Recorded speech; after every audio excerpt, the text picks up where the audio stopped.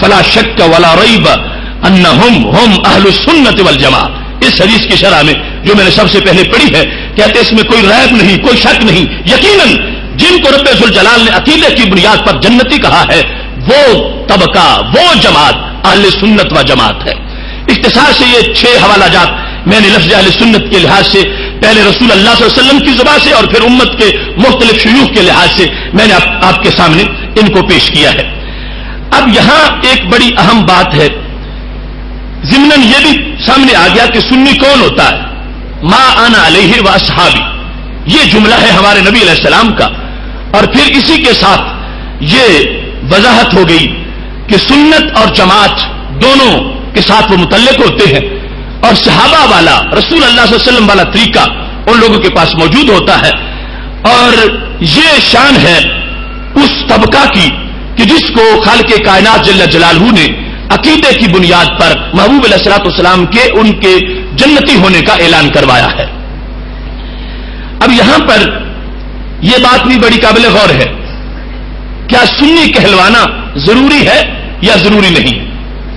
اس سلسلہ میں بھی بہت لہدے ہوتی ہے, اور یہاں تک کہ قرآن مجید کی آیات لوگ پڑھتے ہیں ہوا سماکم المسلمین, اللہ نے تمہارا نام مسلمان رکھا ہے, بس مسلمان کہلوانا کافی ہے, یا اہل سنت کہلوانا اس کی کوئی ضرورت نہیں ہے. اور کچھ کہتے ہیں ضرورت نہیں, کچھ کہتے ہیں جائز ہی نہیں, اور کچھ کہتے ہیں اگر ہم کہیں, ہمیں کوئی کہے تو ہمیں وحشت ہوتی ہے. ہم اس بات کو واضح کرنا چاہتے ہیں کہ اہل سنت کہلوانا بعض اوقات میں فرض ہوتا ہے, اور اس کے لحاظ سے ہمارے پاس صحابہ سے لے کر ایسی آراء موجود ہیں کہ ایک ہمارا انٹرنیشنل تعارف ہے دوسرے دینوں کے برابر, یہود و نصارہ کے مقابل ہمارا نام مسلم ہے اور مومن ہے. اور اپنے گھر میں جس وقت اسلام کی چھتری کے نیچے کچھ غلط لوگ آباد ہو گئے اور انہوں نے بھی کہا یہ ہماری چھتری جو اسلام ہے, تو ان لوگوں سے اور ان چوروں سے اپنے آپ کو واضح کرنے کے لیے کہ ہم چور نہیں ہیں, ہم اصل دیندار ہیں, ہم نے اس کلمہ کی چھتری کے نیچے اپنی پہچان کروائی کہ کچھ لوگ اس چھتری میں چھپے ہوئے ہیں اور ہمارا ان کا فرق ہے. اس واسطے فرق واضح کرنے کے لیے ہم نے اپنے آپ کو اہل سنت کہلوانا شروع کر دیا. اس سلسلہ میں بڑی اہم بات صحیح مسلم شریف میں موجود ہے. مسلم شریف کے اندر یہ حدیث شریف موجود ہے جلد نمبر 1 صفحہ نمبر 27 پر کہ ابھی صحابہ کرام علیہم رضوان کا زمانہ تھا. اب دیکھنا کہ کہاں سے یہ امتیاز ضروری ہو گیا تھا. ایک ہوتی ہے فرقہ واریت, ایک ہوتا ہے امتیاز. فرقہ واریت بری چیز ہے مگر حق باطل کا نکھار یہ لازم ہے. فرقہ واریت درست نہیں مگر کھوٹے کھڑے کی پہچان یہ سنت الہی ہے. ما کان اللہ لیذر المؤمنین علی ما انتم علیہ حتی یمیز الخبیث من الطیب. مسجد نبوی شریف میں 2 قسم کے لوگ موجود تھے, ایک دل سے بھی مانتے تھے, دوسرے صرف زبان سے مانتے تھے. جب صرف زبان والوں نے نبی علیہ السلام کے علم غیب پر اعتراض کر دیا تو اللہ تعالیٰ نے فرمایا ہم ان کو مسجد میں نہیں پڑھنے دیں گے نماز, ان کو نکالیں گے, یہاں وہ پڑھے گا محبوب جو تمہاری شان کو مانے گا. اس موقع پر اللہ نے فرمایا حتی یمیز الخبیث من الطیب, ہم پاک اور پلید جدا جدا کر کے چھوڑیں گے. یمیز کا لفظ, امتیاز اور تمیز کا لفظ بولا, کھڑے کھوٹے کو واضح کرنا, دودھ کا دودھ اور پانی کا پانی کرنا, یہ فرقہ واریت نہیں, یہ قرآن کا حکم ہے اور یہ سنت الہی ہے. اور اس روش کو لے کے ہم آگے چل رہے ہیں کہ خالق کائنات جل جلالہ نے خود ان لوگوں کو جن پر اس وقت مومن کا لفظ بولا جاتا تھا فرمایا ان میں کچھ گندے ہیں کچھ ستھرے ہیں. ستھرے ہیں صحابہ اور گندے ہیں منافق, لہذا ان کو مسجد سے نکالا جائے گا. اور یہ امتیاز جو اللہ نے کیا اسی امتیاز کے پیش نظر ہماری یہ گفتگو ہے کہ ہم اپنے آپ کو اہل سنت کہلوا کے اپنا امتیاز کروانا چاہتے ہیں کہ ہم وہ نہیں ہیں کہ جو زبان سے کلمہ پڑھیں اور دل میں عداوت بھی رکھیں, ہم اندر باہر سے پوری طرح ان کو ماننے والے ہیں. اب یہاں یحییٰ بن یعمر کہتے ہیں اول من قال کان اول من قال فی القدر بالبصر معبد الجہنی. صحابہ کا زمانہ ہے کہ بصرہ میں ایک فرقہ پیدا ہو گیا, قدریہ کا فرقہ. تو ان کی صورتحال کیا تھی؟ نماز پڑھتے تھے, روزہ رکھتے تھے, حج کرتے تھے, زکات دیتے تھے, قرآن کا درس دیتے تھے, حدیث کا بیان کرتے تھے. کوئی ہمارا ان کا ایسا معاملہ نہیں تھا کہ جہاں بندہ دیکھنے والا کہہ سکے کہ یہ ان میں کمی موجود ہے, کوئی کمی نہیں تھی.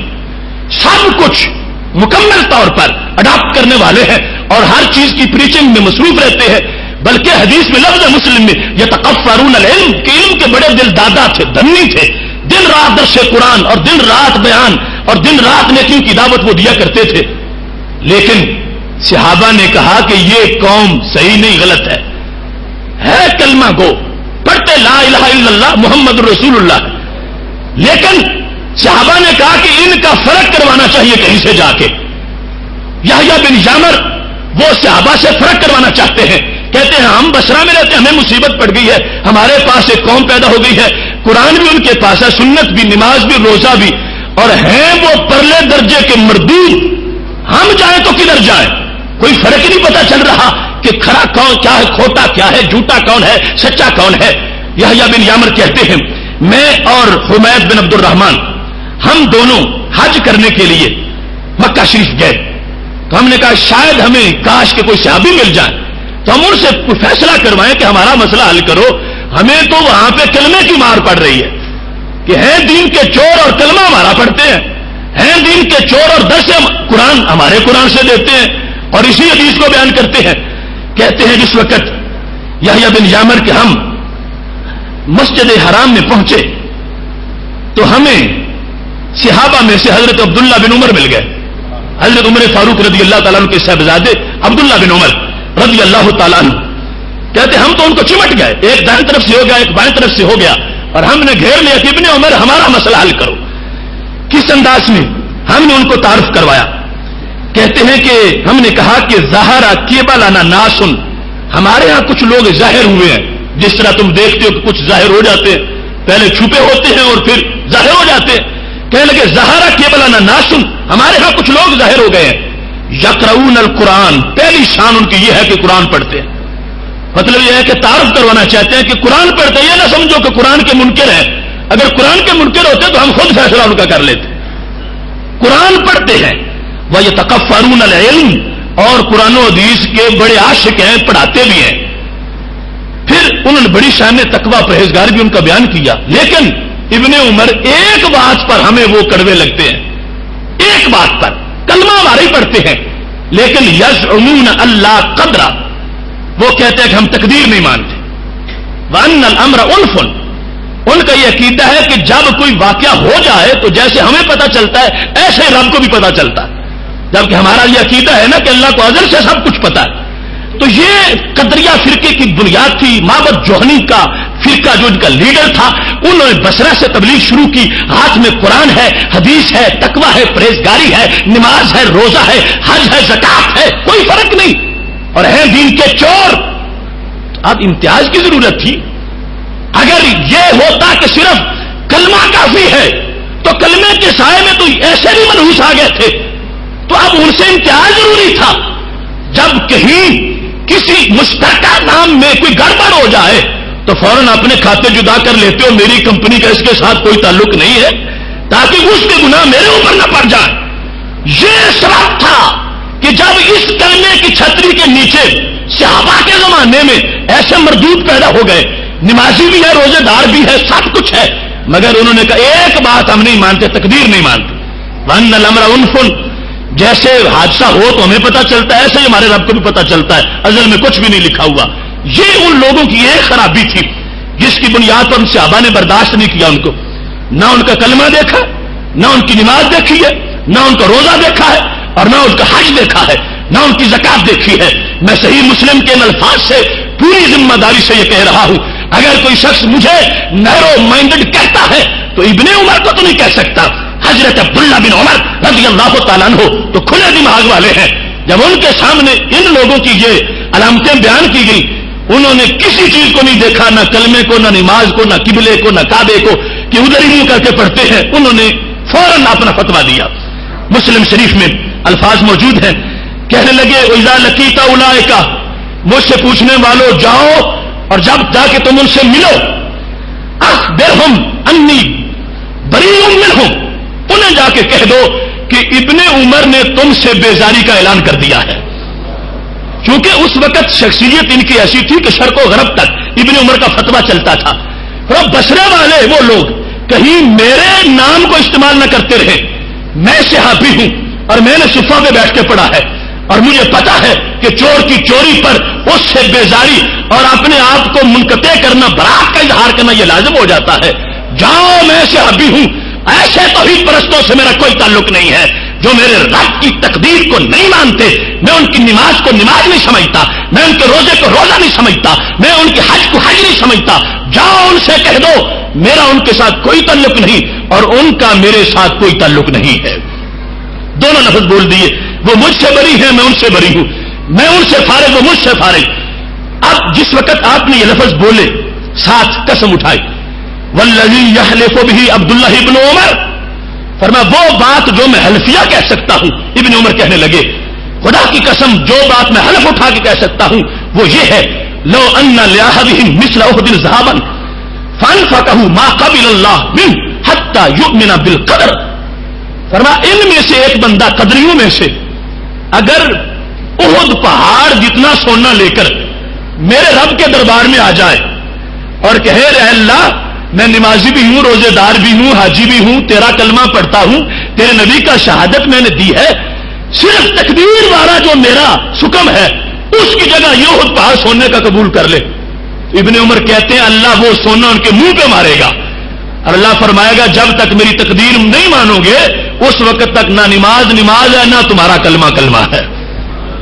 اب یہاں پر احد پہاڑ سونے کا ہو ہی نہیں سکتا کسی کے پاس، بطور فرض ابن عمر رضی اللہ تعالیٰ عنہ نے واضح کر دیا کہ قیامت کے دن اگر یہ لوگ بچنا چاہیں تو نہیں بچ سکیں گے، سونا دے کر بھی پہاڑ سونے کا نہیں بچ سکیں گے، حالانکہ نمازی ہیں، روزے دار ہیں۔ کیوں؟ انہوں نے ضروریات دین میں سے ایک کا انکار کر دیا، اور ضروریات دین میں سے ایک کا انکار جب کوئی کر دے تو باقی ساری چیزیں منفی ہو جاتی ہیں۔ ایک شخص دن میں 1000 سجدہ رب کو کرے اور شام کے وقت ایک بت کو کر دے تو کیا 1000 کا کوئی فائدہ رہ جائے گا؟ سب ختم ہو جائے گا، پانی پھر جائے گا۔ ایسے ہی یہ اصول اور عقیدہ کے لحاظ سے جس وقت اس نے ضروریات دین میں سے ایک کا بھی انکار کر دیا تو اس کا دین نہیں ہے، نماز نہیں ہے۔ تو حضرت عبداللہ بن عمر رضی اللہ تعالیٰ عنہ نے اس وقت اس بات کو واضح کر دیا، فرمایا ان لوگوں سے ہمارا تعلق نہیں ہے۔ اس تعلق کو جو ان کی تعلق ہے جس وقت عام لوگوں میں رائج کیا گیا تو وہاں سے حق والوں نے اپنے آپ کو اہل سنت کہلوانا شروع کر دیا کہ کلمہ جو ہے اس کے لحاظ سے تو فرق ہی کوئی نہیں ہو رہا، کلمہ وہ بھی پڑھ رہے ہیں جو جہنمی ہے، کلمہ پڑھ رہے ہیں حالانکہ جہنمی ہے۔ اور مجسمہ اور معطلہ اور مرجیہ یہ پہلا ہوگا فرقے، مرجیہ کہتے ہیں بس کلمہ پڑھ لو، عمل کی کوئی ضرورت نہیں۔ مشبہہ اللہ کے ساتھ اپنے اجسام کی تصویریں دے رہے تھے، جیسے میں کرسی پہ بیٹھا ہوں معاذ اللہ، وہ کہتے تھے اللہ بھی یوں ہی بیٹھتا ہے اور عرش سے آواز نکلتی ہے۔ اور کچھ جو ہے معطلہ بن گئے تھے، کہتے تھے کہ اللہ نے عقل کو پیدا کیا پھر فارغ ہو گیا ہے، باقی کوئی کام نہیں، عقل ساری دنیا چلا رہی ہے۔ اس طرح کے جب لوگ کلمہ گو پیدا ہوئے، یعنی لا الہ الا اللہ پڑھنے والوں میں سے ایسے لوگ جب پیدا ہو گئے اور وہ غلط تھے، جھوٹے تھے، دین کے چور تھے، اب ان سے اپنے آپ کو بری ظاہر کرنے کے لیے کہ ہمارا اس گروپ سے کوئی تعلق نہیں ہے، جس نام کو حق والوں نے پسند کیا اس کو اہل سنت و جماعت کہا جاتا ہے۔ یہ وجہ ہے کہ اہل سنت کہلوانا ضروری ہوا۔ ہمارا انٹرنیشنل تعارف وہ جو ہے ایکسٹرنل معاملات کے اندر وہ یہی ہے کہ ہم مسلم ہیں، مومن ہیں، ہم مسلمان ہیں، مگر یہ جو اندر سے گھن کھا رہا تھا ملت کے بدن کو اور وجود کو، اس تشخص کو جو لوگ ختم کرنا چاہتے تھے، آخر ان کو بھی اگر ہم امتیاز ہمارے اسلاف سے آبا سے لے کر پیدا نہ کرتے تو اسلام کو کتنا نقصان ہو جاتا کہ سارے اسلام کے ذمہ یہ مسئلے لگ جاتے کہ مسلمانوں کے یہ عقیدے ہوتے ہیں۔ جس وقت اس لمحہ ہم نے امتیاز شروع کر دیا اور اپنے آپ کو اہل سنت و جماعت کہلوایا تو پتہ چل گیا کہ یہ عقائد اوروں کے ہے۔ مسلمان جن کو سماعت اعظم کہا جاتا ہے اور اہل سنت و جماعت کہا جاتا ہے وہ اللہ کی تقدیر کو ماننے والے ہیں اور باقی ساری صفات بھی رب ذوالجلال کی اپنے دل جان سے تسلیم کرنے والے ہیں۔ اس ایک حوالہ سے یقیناً آپ کو اندازہ ہو گیا ہوگا کہ کلمہ تعارف کے لیے کافی نہ رہا۔ کلمے کے اندر جب ایسے لوگ بہروپی آ گئے تو پھر ایک مزید تعارف بنایا گیا اور وہ پہلے موجود تھا رسول اللہ صلی اللہ علیہ وسلم کی حدیث شریف کے اندر، پھر اس کو آگے رائج کر دیا گیا اور پھر اس کو اتنا رائج کیا گیا۔ حضرت امام اعظم ابو حنیفہ رحمۃ اللہ علیہ کا قول ہے اور یہ آپ کی تصانیف شرح فقہ اکبر اور دیگر کتب کے اندر موجود ہے۔ فرمانے لگے اذا مال القلب الى الجور احب اہلا واذا مال القلب الى الحق عرف اہلا وکان لهم ولیا۔ اگر کوئی بندہ ظلم سے محبت کرتا ہے تو ظالم سے بھی کرتا ہے، اور اگر کوئی بندہ حق سے محبت کرتا ہے تو برحق سے بھی محبت کرتا ہے. یہ لفظ امام صاحب کے کہ اگر کوئی ظلم سے محبت کرتا ہے تو پھر ظالم سے بھی محبت کرتا ہے اور ان کا سنگی بن جاتا ہے، اور اگر کوئی بندہ حق سے محبت کرتا ہے تو حق والوں سے بھی کرتا ہے اور ان کا ساتھی بن جاتا ہے. اس جملے کو شارحین نے کہا کہ امام صاحب اپنے الفاظ میں لازم کر رہے ہیں کہ جب ظلم شروع ہو گیا، کہیں تعطیل ہے، کہیں تشبیہ ہے، کہیں تجسید ہے اور تجسیم کے قول کیے جا رہے ہیں. اگر ایمان والوں تمہارا پیار اہل سنت سے ہے تو پھر اہل سنت کے ساتھ ہو جاؤ، اہل سنت کا لفظ اپنے اوپر استعمال کرو، اہل سنت کہلواؤ. جب تم حق والوں سے پیار کرتے ہو تو پھر اپنے آپ کو حق والوں کے پلڑے میں شمار بھی کیا کرو.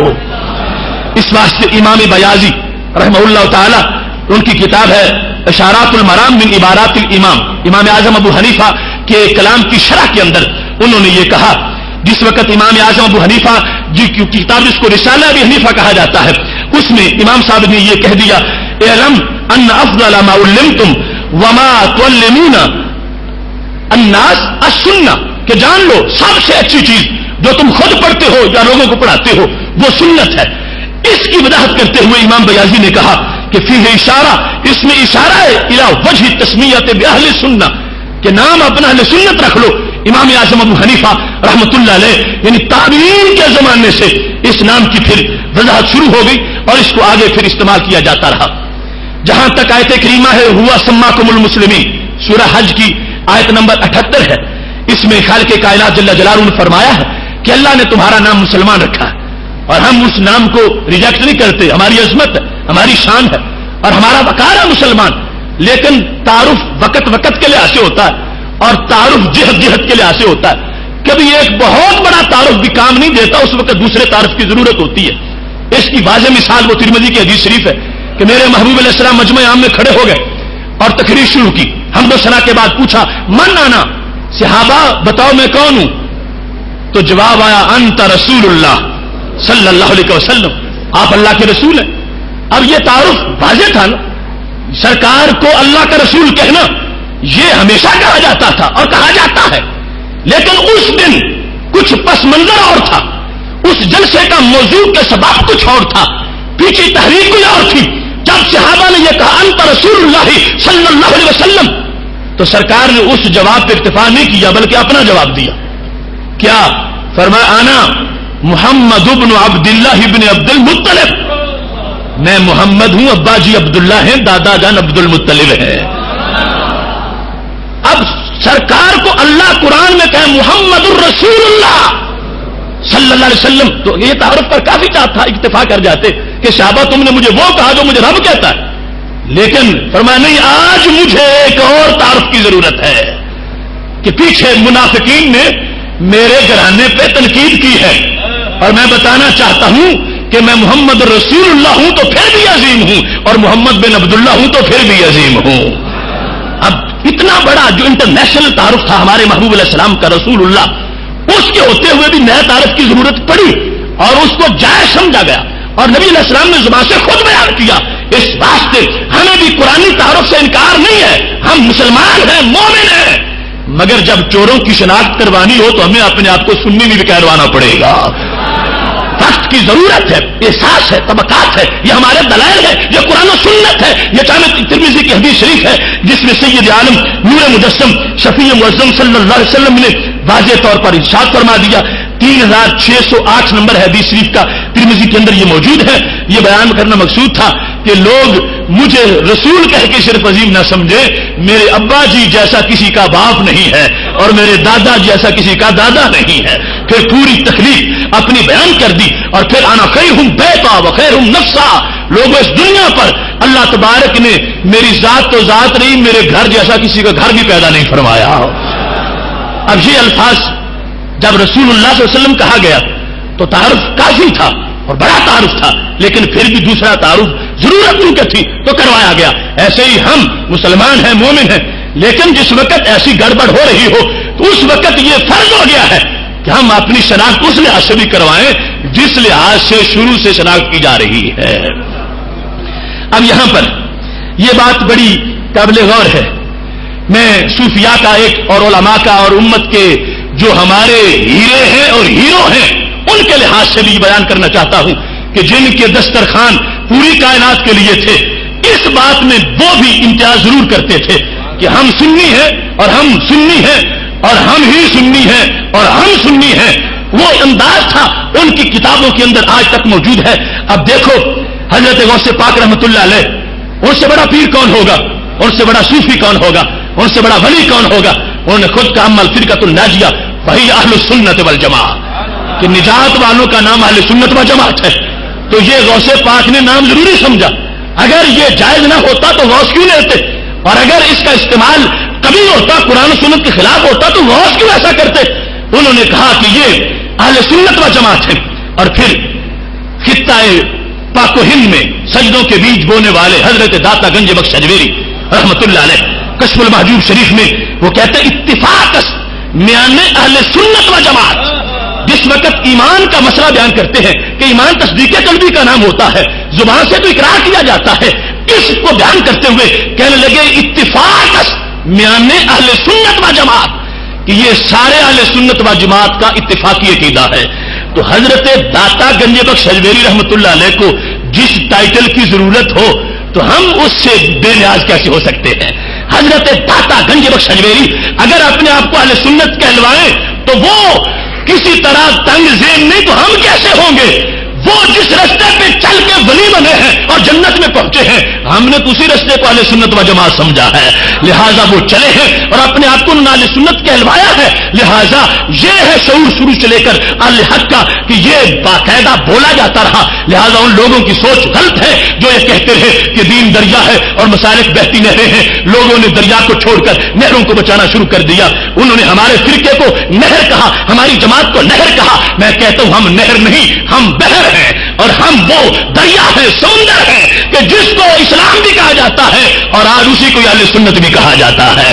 ہمارے بزرگ اگر یہ معاملہ ہوگا کہ دین دریا ہے اور مسالک نہریں ہیں تو پھر مطلب یہ بنے گا کہ غوث پاک ساری عمر نہر پہ بیٹھے رہے، دریا کا پتہ ہی نہ چلا، اور داتا صاحب بھی نہر پہ بیٹھے رہے، دریا کا پتہ ہی نہ چلا. اہل سنت نہر کا نام نہیں ہے، اہل سنت تو بحر کا نام ہے، سمندر کا نام ہے. اس واسطے ولیوں نے بھی اپنا تعارف اس نام سے کروایا ہے.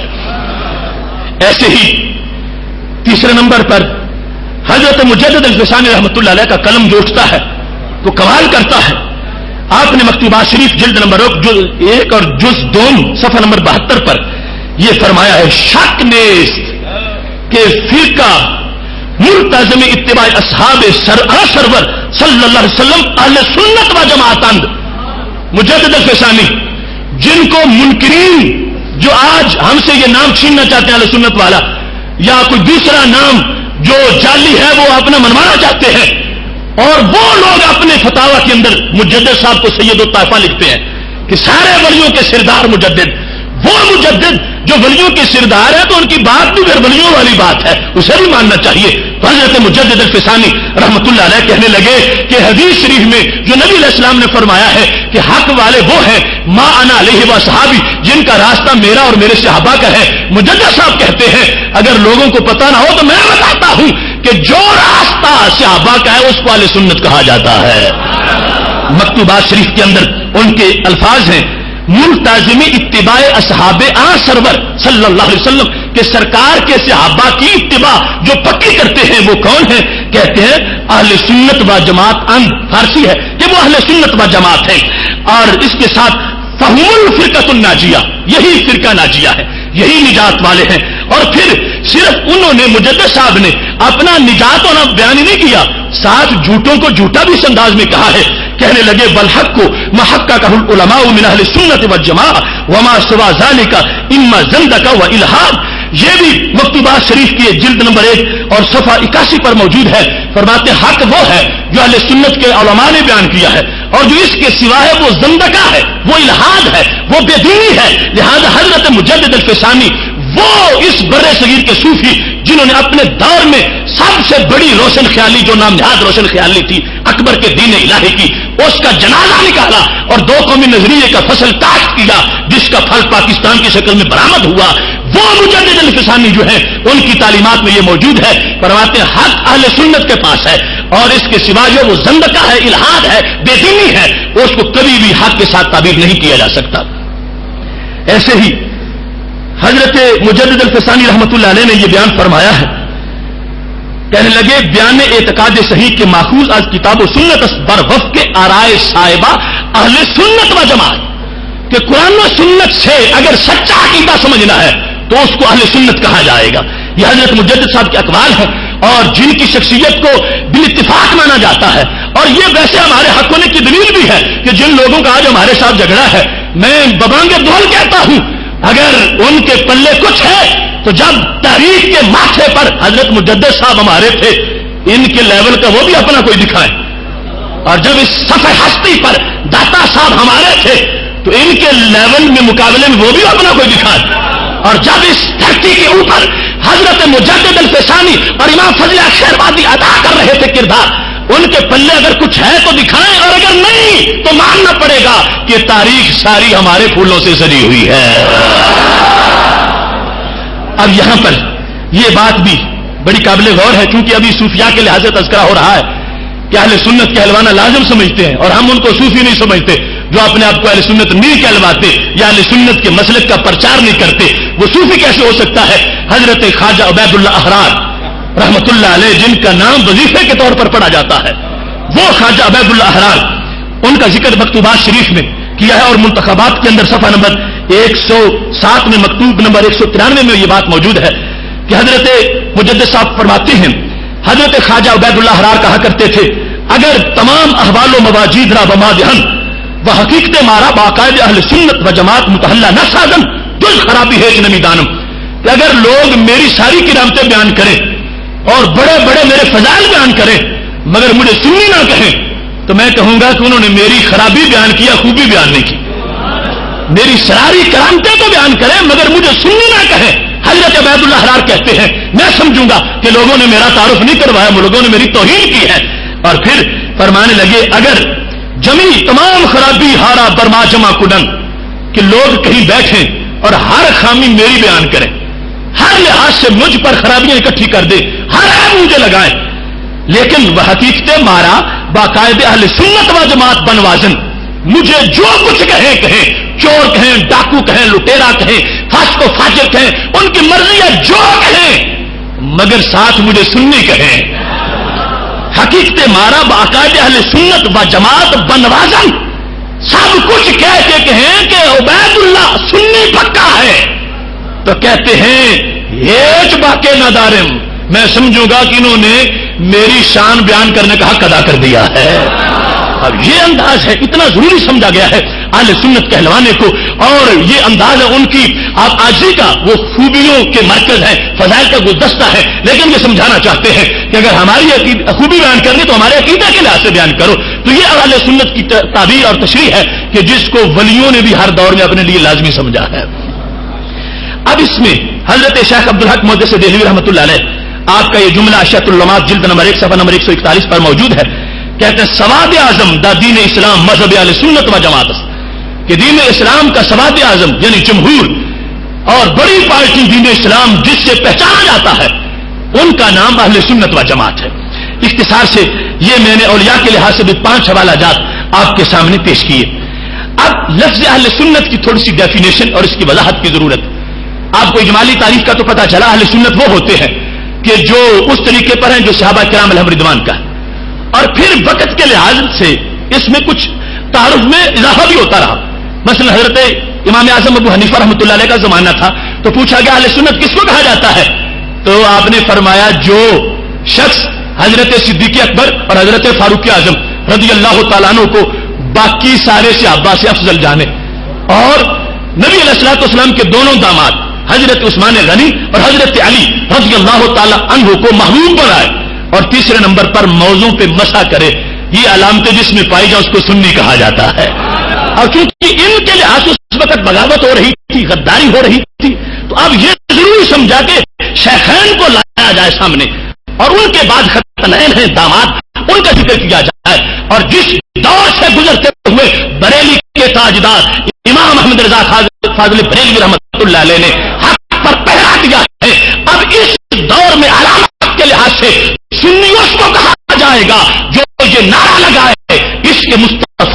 صلی اللہ علیہ وسلم تو جان ہے، دل کا چین ہے، چین کا سامان ہے. جس وقت رسول اللہ صلی اللہ علیہ وسلم کے محبت کے لحاظ سے اس درجے پہ پہنچا ہوا ہو کہ سرکار کی ذات کی طرف کسی معمولی عیب کو منسوب کرنا حرام سمجھتا ہو، اور اس کو اگر کوئی کرے تو اس کا رد کرتا ہو، اور دل کا اس کا جو جذبہ ہے ایسے معاملے میں بڑا ہوتا ہو، اس بندے کو عرف میں سنی کہا جاتا ہے. محتشم سامعین حضرات، اب دیکھیے لفظ اہل سنت و جماعت، اس میں بڑی وضاحتیں ہیں. آج جمعہ کا دن بھی ہے، اس بات سے ہمارے پاس گنجائش ہے، موضوع بڑا طویل ہے اور کچھ ہی بیان ہو سکے گا. اب یہاں پر ویسے عمومی طور پر بندہ سوچے تو سنت سے فرض کا مرتبہ بڑا ہے. فرائض زیادہ ضروری ہوتے ہیں، سنت اس کے مقابلے میں تھوڑی ضرورت ہوتی ہے. تو جو بڑی ضروری چیز ہو نام اس کے لحاظ سے ہونا چاہیے تھا، یعنی ہمارا نام ہوتا اہل فرض و جماعت، لیکن ہمارا نام اہل فرض نہیں، اہل سنت. ایسے سنت سے تو واجب کا مرتبہ بھی بڑا ہے، تو ہوتا اہل واجب و جماعت. تو ہمارا نام اہل واجب و جماعت نہیں، اہل سنت و جماعت. اور ایسے ہی سنت کے مقابلے میں تو قرآن کا مرتبہ بڑا ہے، تو ہوتا اہل قرآن و جماعت. ہمارا نام اہل قرآن و جماعت نہیں، اہل سنت و جماعت ہے. آخر اس کا سبب کیا ہے؟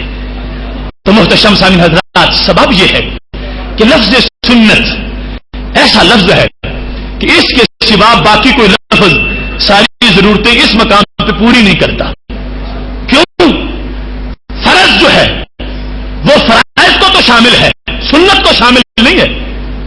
لیکن یہاں پر لفظ سنت جس معنی میں بولا جا رہا ہے وہ سنت کو بھی شامل ہے، واجب کو بھی شامل ہے، فرض کو بھی شامل ہے.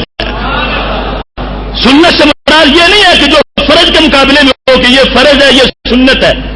حضرت شیخ عبدالحق محدث دہلوی رحمۃ اللہ علیہ نے علومات میں کہا سنت سے مراد یہاں پر ہے طریقۃ المسلوکہ فی الدین، الطریقۃ المسلوکہ فی الدین. مطلب کیا بنا؟ سنت سے مراد ہے شریعت، سنت سے مراد ہے دین. اب دین فرض بھی ہے، دین واجب بھی ہے، اور دین نفل بھی ہے. لیکن فرض میں صرف فرض آئے گا، سنت نہیں آئے گی. فرض میں فرض آئے گا، واجب نہیں آئے گا.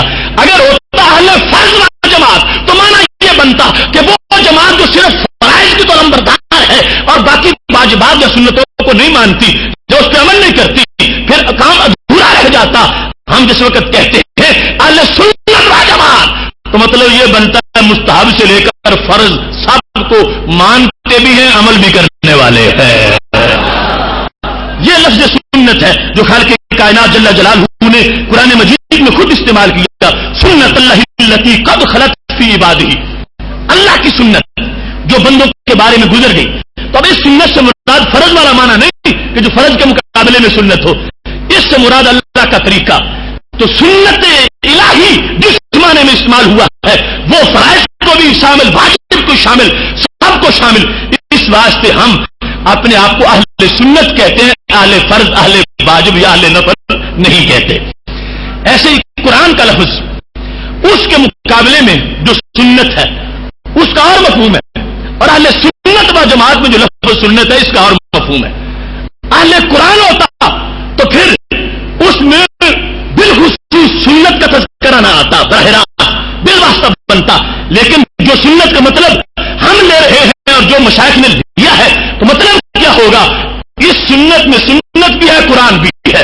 جب دین کا سارا راستہ سنت کہلاتا ہے تو وہ راستہ قرآن ہی ہے، لہذا قرآن بھی سنت، سنت بھی سنت، یہ سارے کا سارا سلسلہ ایک لفظ سنت جس نے کوزے میں دریا بند کیا، دریا میں سارے سمندر بھی بند کر دیے ہیں. اور یہ وہ لفظ ہے کہ جس نے فرض، واجب، نفل، قرآن سارے دین کو اپنی لپیٹ میں لے لیا ہے، اور اللہ نے یہ تاج ہمارے سروں کو عطا فرما دیا ہے. اب اس کے ساتھ یہ آ گیا کہ ہم اہل واجب نہیں، اہل فرض نہیں، اہل قرآن نہیں، ہم اہل سنت ہیں. ساتھ ہی ایک نیا لوگوں نے نام نکالا تھا، ان کا شوق ہے جہاں کوئی اچھا نام ہو، بڑی سیٹ ہو، ہم اپنے نام لگوا لیں. ہم کہتے ہیں ہم اہل سنت ہیں، اور ہم عملاً مثلا تک میں اہل حدیث نہیں ہے. ہم اہل سنت ہیں. ہمیں امتیاز کی ضرورت ہے کہ جیسے ہم اہل واجب نہیں، اہل فرض نہیں، اہل قرآن نہیں، ایسے ہی ہم عوامی طور پر مسلک کے لحاظ سے اہل حدیث بھی نہیں. اہل حدیث وہ بنے گا جو 25 سال حدیث پڑھے گا اور ماہر بنے گا. اس امام کو اہل حدیث یا سابق حدیث کہا جائے گا. جس شخص کو حدیث کی قسموں کے نام بھی نہ آتے ہو اس کو اہل حدیث کہنا یہ سب سے بڑا ظلم ہے. اس واسطے ہم اس نقطے پہ قائم ہیں جس میں ریڑھی لگانے والا بھی نام اپنا لکھوا سکے. اب ریڑھی لگانے والا سنی تو ہو سکتا ہے مگر محدث نہیں ہو سکتا، کیونکہ وہ کام کرتا اس کو دین کا پتہ نہیں. جو محدث اہل حدیث تو وہ ہوتا ہے. اس واسطے ہم بھائیو اہل سنت ہیں اور اہل حدیث نہیں ہے. اس واسطے کہ اہل حدیث علمی منتبہ ہے. جس طرح مفسر کو اہل تفسیر کہا جاتا ہے اور جس طرح صرفی کو اہل صرف کہا جاتا ہے اور صوفی کو اہل تصوف کہا جاتا ہے، اسی طرح ہی جس نے حدیث میں عمر گزار دی ہو اس محدث کو اہل حدیث کہا جاتا ہے. کیونکہ حدیث اور سنت میں فرق ہے. حدیث اور چیز ہے، سنت اور چیز ہے. سنت طریقۃ المسلوکۃ فی الدین اور حدیث کیا ہے؟ ہمارے محبوب علیہ الصلوۃ والسلام کا قول، فعل اور تقریر. آپ کا فرمان، آپ کا اپنا کیا ہوا کام یا آپ کے سامنے کیا کہ آپ خاموش رہیں. حدیث جو ہے اس میں امت کے لیے ضروری نہیں کہ جو حدیث ہو وہ سنت بھی ہو. اب حدیث جو ہے اس میں آپ کو یہ ملے گا محبوب علیہ الصلوۃ والسلام کے کئی فرامین.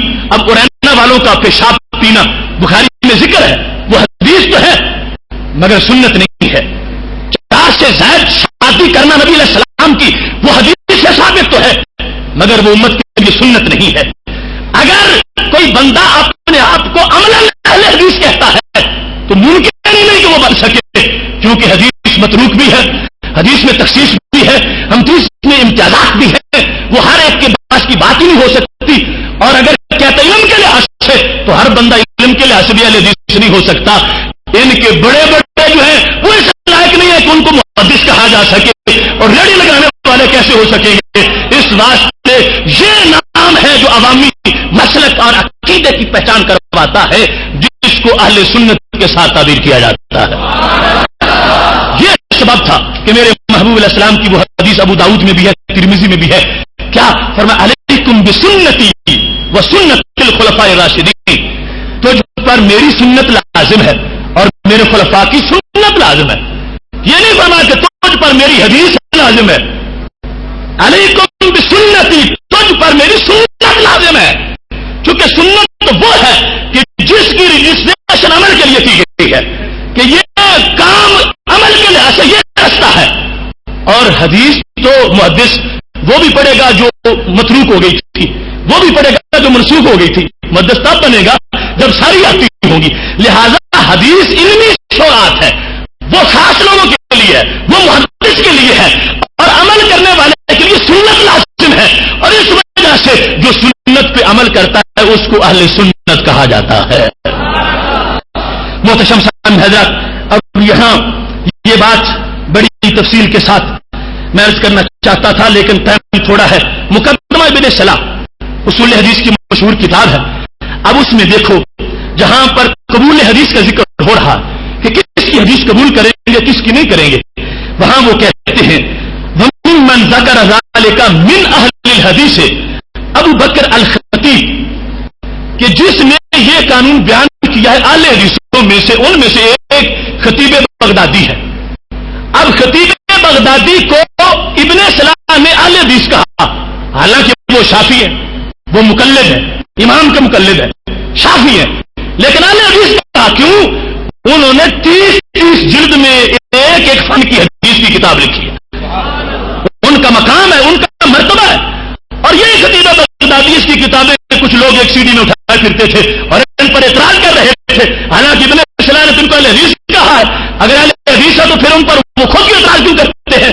اہل حدیث اس لیے کہا کہ اگر گننا چاہو گے کہ کس نے حدیث پر سب سے زیادہ کتابیں لکھی ہیں تو تم خطیب بغدادی کا نام چمکتے ناموں میں نظر آئے گا.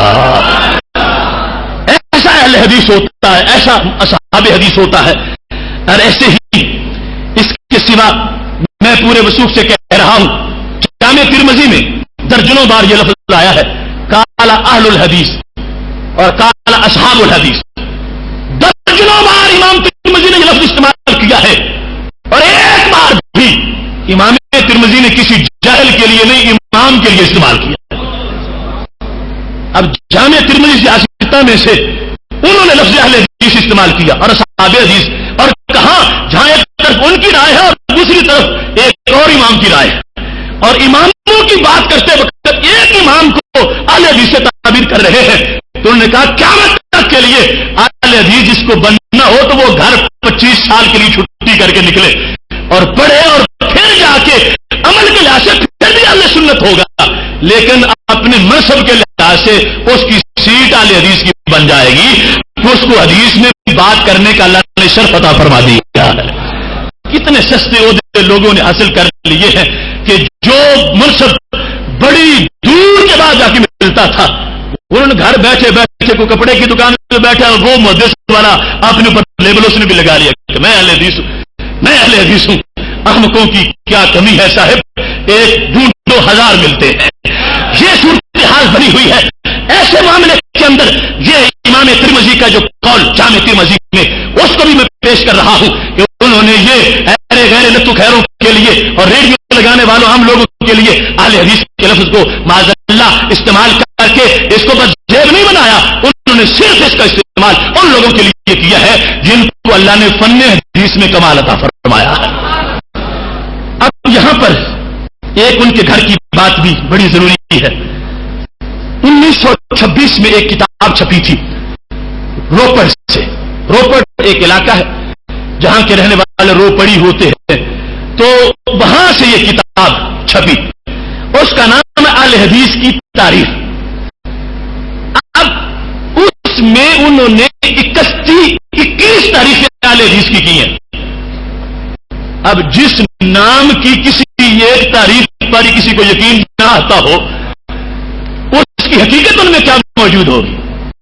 اب ہمارے سنت اور ہمارے نزدیک جامع معنی تعریف ہے ما انا علیہ واصحابی، اس کتاب میں ان کے نزدیک انہوں نے 21 تعریفیں اہل حدیث کے لفظ کی ہے، اور 21 تعریفوں سے بھی دل مطمئن نہیں ہوا، اور بولی دی تھی انہوں نے 1924 میں۔ انہوں نے کہا تھا کہ ہم 10,000 روپے انعام رکھ رہے ہیں، کوئی بندہ اہل حدیث کی سچی تعریف کر کے ہمیں دے۔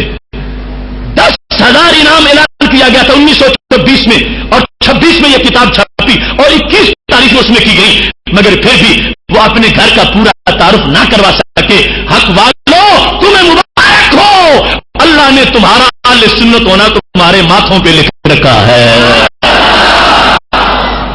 اب کیا اس کتاب میں ہماری بات موجود ہے جو میں تمہارے سامنے پیش کر رہا ہوں؟ جو چوتھی تعریف انہوں نے کی، چوتھی تعریف کا لفظ سن لیجیے اور ہمارے موقف کی ان کے گھر سے صداقت دیکھیے۔ چوتھی تعریف یہ ہے، اہل حدیث اس کو کہتے ہیں جو قرآن شریف اور حدیث نبوی صلی اللہ علیہ وسلم کا بطور کلی ماہر ہو، قرآن مجید اور حدیث نبوی کا بطور کلی ماہر ہو، پھر اور زبان عربی کی اصطلاحات اور قواعد زبان سے پورا واقف ہو۔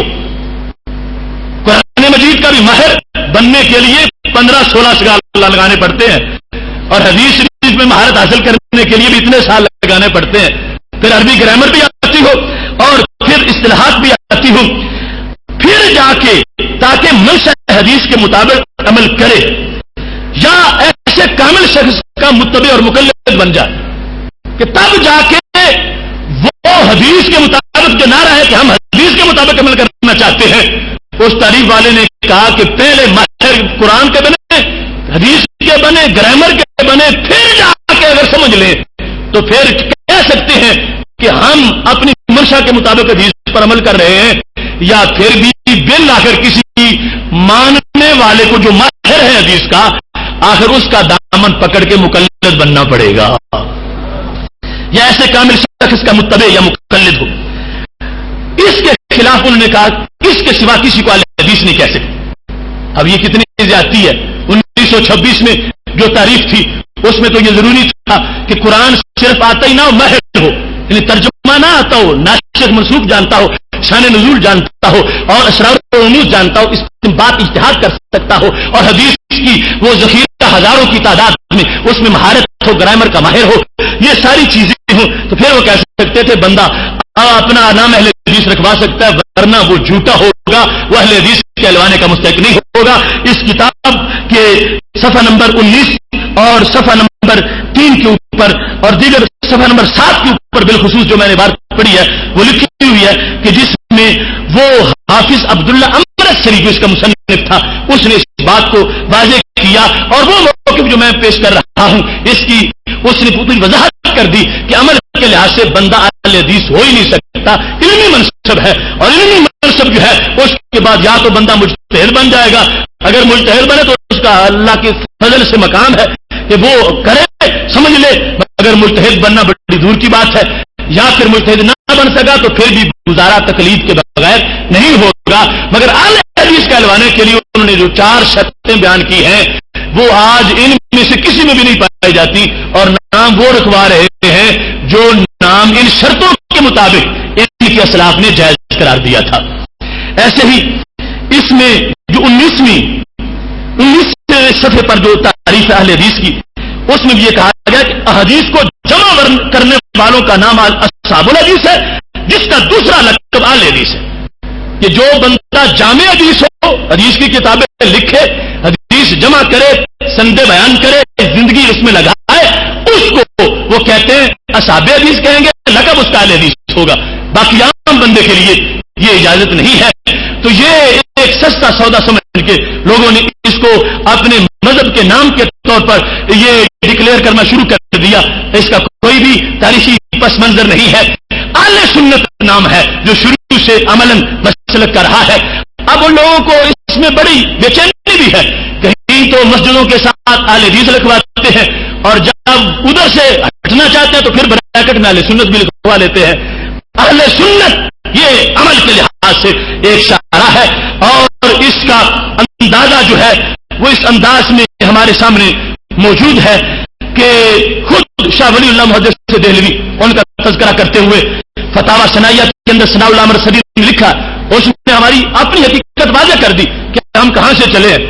یہ اگرچہ اپنے ڈانڈے ملاتے رہے صحابہ کے ساتھ اور تابعین کے ساتھ، اور صحابہ حدیث کا جہاں لفظ نظر آئے وہیں ڈیرے لگانے بھی شاید ہمارا ذکر ہو رہا، یہ ان کی مرضی ہے، مگر ان کے مفتی نے فتاوی ثنائیہ جلد نمبر 1 صفحہ نمبر 414 پر یہ واضح کر دیا کہ ہماری ابتدا کہاں سے ہے، اور ہمیں اہل حدیث جو ہے وہ بعد میں کہلوایا گیا، ہم حقیقت کے لحاظ سے ایسے نہیں تھے۔ انہوں نے کہا ہے کہ شاہ ولی اللہ کا سلسلہ 2 شاخوں میں تقسیم ہوا، یہ فتاوی ثنائیہ میں لکھا ہوا ہے۔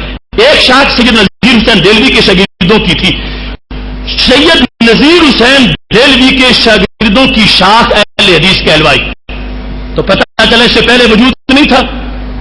شاہ ولی اللہ کے کچھ بگڑے ہوئے شاگرد وہ جس وقت اس طرف گئے تو ان کا نام جا کر ایک طرف اہل حدیث پڑا، اور ایک شاخ جو تھی وہ دیوبند کی طرف چلی گئی، جبکہ حقیقت میں ان کا اس امت کے راستے سے تعلق تھا جو کہ اہل سنت کا شروع سے آ رہا ہے، اور یہ ناخلف اولاد تھی جنہوں نے اپنے آپ کو مختلف ناموں سے مشہور کیا۔ تو خود یہ ان کے گھر کا حوالہ ہے کہ ثنائیہ کے اندر انہوں نے یہ تسلیم کیا کہ ہمارا تعلق جو ہے وہ صوفہ سے نہیں، یا حجاز سے نہیں، یا بدر حنین سے نہیں، ہمارا تعلق شاہ ولی اللہ سے ہے، اور شاہ ولی اللہ رحمۃ اللہ علیہ ہم ان کے احترام کرنے والے ہیں، کیونکہ ان کی تعلیمات کو لوگوں نے بدلا ہوا ہے، وہ حقیقت کو چھپانے کے لیے ان کے شاگردوں کی ایک لسٹ جو ہے ان کے بارے میں یہ خود کہہ رہے ہیں کہ وہ اہل حدیث کہلوائے، وہ بن کے پڑھ کے جا کے نکلے تو اہل حدیث کہلوائے۔ تو بڑے صغیر پاک و ہند میں اس سے پہلے اہل حدیث نام کی کوئی چیز موجود نہیں تھی، یہ ایک اپنی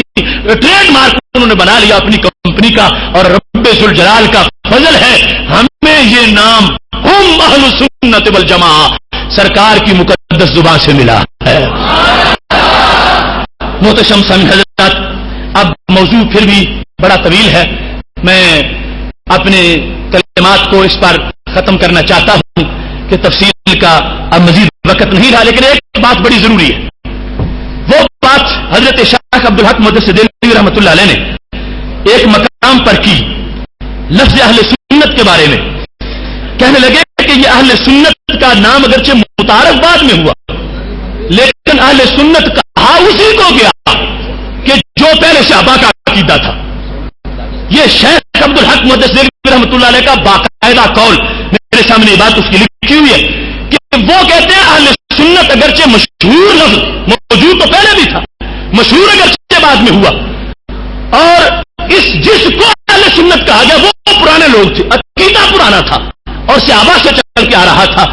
لہذا اس بات کے اشارے پر اور قرآن مجید کی آیات کی روشنی میں میں یہ کہنے میں حق بجانب ہوں کہ ہم صحابہ کرام علیہم رضوان کو بھی سنی کہہ سکتے ہیں.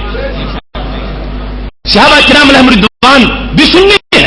نام ایک بعد میں مشہور ہوا مگر حقیقت پہلے بھی موجود تھی، اور جو حقیقت پہلے موجود ہو نام بعد میں کہیں جا کے اسی حقیقت کا کوئی اور پڑ جائے تو پہلی حقیقت کو بھی اسی نام سے تعبیر کیا جا سکتا ہے.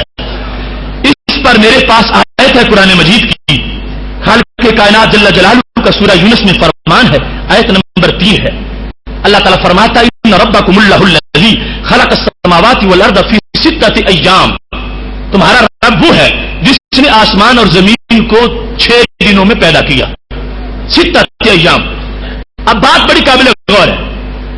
6 دن تب ہوں گے جب دن ہوگا، اور دن تب بنتا ہے جب سورج نکلے اور ڈوبے، ورنہ دن نہیں ہوتا. دن کی حد ہے. اور سورج تب ہو جب آسمان ہو، اور جب آسمان بنے نہیں تو پھر دن کہاں سے آ گیا.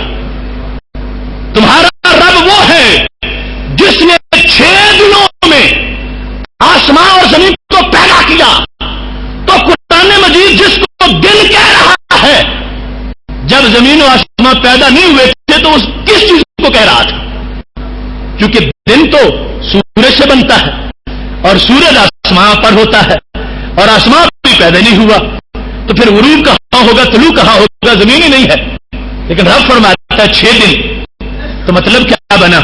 مطلب یہ بنا کہ جتنا وقت لگا تھا جب دن بنے تو وہ وقت 6 دنوں میں تقسیم ہوا. اگرچہ اس وقت اس کا نام دن نہیں تھا، مسلسل وقت تھا، مگر جب دن والی تعریف آ گئی کہ دن اس کو کہا جاتا ہے، اسی حقیقت کو دن سے تعبیر کر دیا. اس وقت اگرچہ اس کا نام دن نہیں تھا، مگر آج قرآن اس وقت کو دن کہہ رہا ہے. ایسے ہی جو حقیقت صحابہ کرام علیہم رضوان میں موجود تھی، اگرچہ اس وقت عرف عام میں اس کا نام اہل سنت نہیں پڑا تھا، آج اسے اہل سنت کہا جا رہا ہے. کتنی وضاحت اس میں موجود ہے. اس واسطے میں تو کہتا ہوں یہ زمین بھی سنی ہے، وہ آسمان بھی سنی ہے، جلوائے خورشید سنی، کہکشاں بھی سنی ہے، قطرائے شبنم بھی سنی، باغباں بھی سنی ہے، لفظ کی تاثیر سنی، داستان بھی سنی ہے، مایا ملت بھی سنی، نگاہباں بھی سنی ہے. اہل سنت کے جگالو باندھ لو گر تم کمر، نظر آئے گا تمہیں سارا جہاں ہی سنی ہے. اس واسطے یہ گزارشات میری آپ کے پاس قرض ہے، امانت ہے، آپ نے ان کو آگے پہنچانا ہے. اور یہ صحت مند تبلیغ ہے، یہ فرقہ واریت نہیں ہے، یہ امتیاز الہی ہے، سنت الہی ہے، اور اس کو ہم نے سامنے رکھا. ہم نے کسی کو گالی نہیں دی، ہم نے قرآن و سنت اور حقائق کے پھولوں کی ڈالی پیش کر دی ہے. یہ اپنا اپنا مقدر ہے اور نصیب ہے. کوئی اس سے سن کے چڑھتا ہے یا خوش ہوتا ہے، کسی کے دل کے دروازے بند ہوتے ہیں یا کھلتے ہیں، کس کے لیے رات اندھیری آتی ہے یا صبح کو سورج نکل آتا ہے. یہ اپنی اپنی قسمت اور نصیب ہے. یہ گفتگو میری ماؤں بہنوں نے بھی سنی، ان پر بھی فرض ہے کہ موجودہ زمانے میں جو اندھیرے چھا رہے ہیں اس موضوع کو بطور خاص سمجھ کے اس کی روشنی آگے پھیلائیں تاکہ اللہ سب کو اجر عظیم عطا فرمائے. وآخر دعوانا الحمدللہ رب العالمین. انشاءاللہ تبارک و تعالی آج خطبہ جمعۃ المبارک جو جامع مسجد رضا مجتبیٰ میں ہے، بڑا ہی اہم موضوع ہے.